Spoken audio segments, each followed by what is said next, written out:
Datang di channel yang gosipnya lebih cepat dari passing 1-2. Di sini kita bahas berita bola terbaru, transfer panas, sampai drama di lapangan yang kadang lebih seru dari sinetron. Jangan lupa like, comment, dan subscribe biar nggak ketinggalan momen gokil dari dunia sepak bola. Apakah timnas Iran akan dicoret dari Piala Dunia 2026? Dan jika itu benar terjadi, mengapa AFC belum juga mempertimbangkan Indonesia sebagai calon pengganti?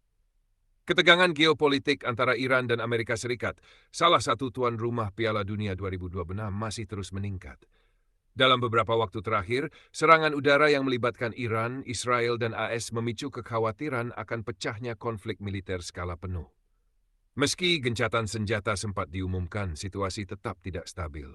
Jika konflik kembali pecah, FIFA bisa saja mempertimbangkan untuk membekukan partisipasi Iran, termasuk di ajang Piala Dunia. AFC pun angkat suara. Sekjen mereka, Windsor Paul John, menyebut masih terlalu dini untuk berspekulasi. Kami akan mencari solusi saat waktunya tiba, ujarnya. Namun hingga kini belum jelas solusi seperti apa yang dimaksud. Dan jika memang ada perubahan, mengapa bukan Indonesia yang dilirik? FIFA pernah mengambil sikap tegas dalam situasi seperti ini. Rusia dilarang tampil dalam seluruh kompetisi FIFA karena invasi ke Ukraina. Pada dekade 90-an, Yugoslavia juga dicoret akibat konflik bersenjata. Namun Israel yang juga terlibat konflik panjang tidak pernah dikenai sanksi. Jadi bagaimana dengan Iran? Yang jelas, di saat situasi Iran semakin tidak pasti, Indonesia justru sedang mencetak sejarah. Garuda kini resmi lolos ke ronde keempat kualifikasi Piala Dunia 2026 zona Asia dan masih punya peluang nyata untuk melaju ke putaran final.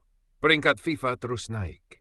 Prestasi tim nasional meningkat secara signifikan dan basis pendukung, baik di dalam negeri maupun diaspora, menjadi salah satu yang paling aktif dan loyal di Asia. Namun sejauh ini, tidak terlihat tanda-tanda bahwa AFC mempertimbangkan Indonesia sebagai pengganti jika Iran benar-benar dilarang tampil. Pertanyaannya, kenapa? Apakah Indonesia masih dianggap belum pantas? Apakah Asia Tenggara tidak cukup strategis secara politik dan komersial di mata AFC? Atau masih ada kepentingan-kepentingan tertentu yang membuat negara seperti Indonesia terus diabaikan? Jika Iran sampai benar-benar dicoret, ini bisa menjadi peluang emas. Indonesia sudah menunjukkan kualitas dan kesiapan untuk tampil di level tertinggi. Dan sudah saatnya AFC dan FIFA memberi ruang bagi kekuatan baru dari Asia Tenggara. Karena Indonesia bukan hanya pelengkap. Indonesia siap bersaing, dan Indonesia pantas diberi kesempatan.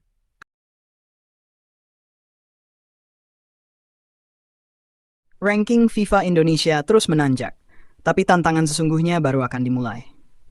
Timnas kita akhirnya melangkah ke babak 4 kualifikasi Piala Dunia 2026 zona Asia.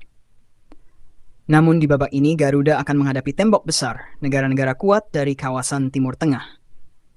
Di babak keempat ini ada 14 negara yang lolos dan akan dibagi menjadi 3 grup, masing-masing berisi 6 tim.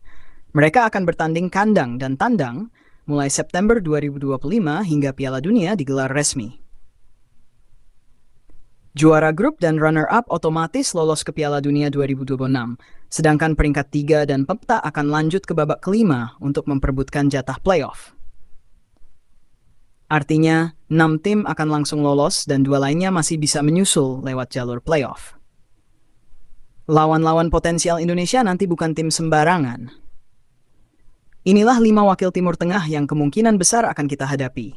Lengkap dengan posisi mereka di ranking FIFA per Juni 2000. Qatar, peringkat 9, Arab Saudi, Irak, Irak, Uni Emirat Arab, Oman, 6 Thailand.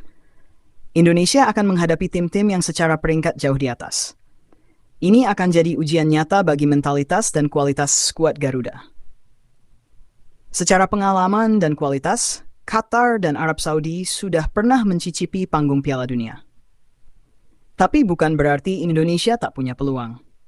Jika kita bisa maksimalkan laga kandang dan curi poin tandang, posisi ketiga atau keempat sangat mungkin direbut. Konsistensi permainan, kebugaran pemain, serta strategi pelatih baru Patrick Kluivert akan menjadi kunci penting dalam menghadapi lawan-lawan berat ini. Dengan lawan seperti Qatar, Saudi hingga Irak, ini bukan sekadar uji kemampuan, tapi juga uji karakter. Namun, jika timnas mampu mempertahankan semangat juang seperti saat menyingkirkan Vietnam dan lolos dari grup neraka sebelumnya, semua kemungkinan masih terbuka. Apakah Indonesia bisa menantang dominasi Timur Tengah? Jawabannya, bisa. Asalkan kita bermain tanpa rasa takut dan tetap menjaga momentum kebangkitan ini. Tim ini mungkin belum sempurna, tapi kita tidak pernah sekuat ini sebelumnya.